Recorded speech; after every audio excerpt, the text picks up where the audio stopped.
I read the screenplay by Will Fetters, who had actually adapted the book, from the Nicholas Sparks novel. And I wasn't familiar with the novel, but I read that and saw the choices, that had been made.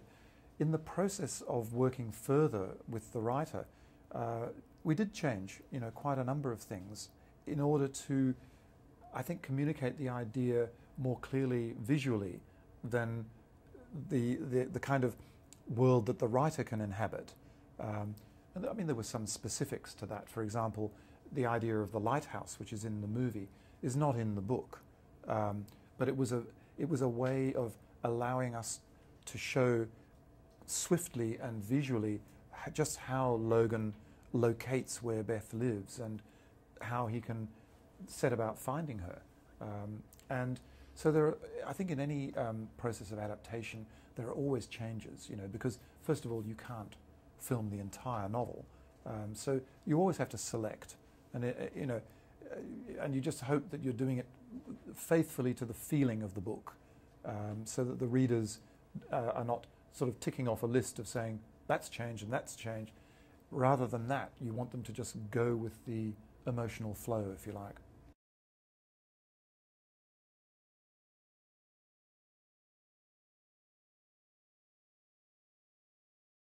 Zach was very eager and very enthusiastic about playing the part. He was willing to do the very hard work for a very long time to change himself physically, but also to do the research into the mental aspects of his character, the mindset, if you like. So I was very thrilled by that because I could see he was a very hard-working actor and he was willing to do the work. So finding someone to play opposite him was the challenge.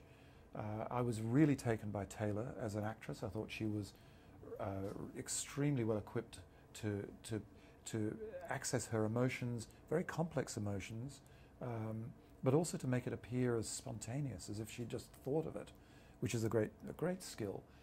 And I was intrigued by the idea of putting someone really quite unknown to cinema audiences together with Zach, who's a very well-known face and person, and see what would happen.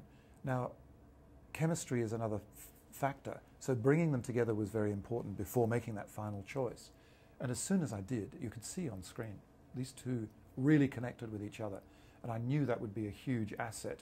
It's essential for a romance because you can't manufacture that sort of connection.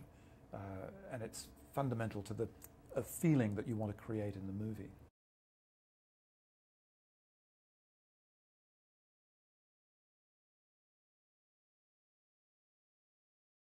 The movie was entirely shot in Louisiana, including the scenes which were supposed to be set in Iraq, which was a huge challenge, really for our production design team led by Barbara Ling.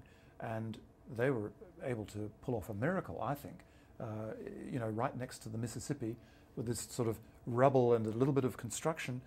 If the camera panned off, you'd see boats on the Mississippi. So, it was a sensational achievement, I think, and felt very authentic to me from all the research that I had done.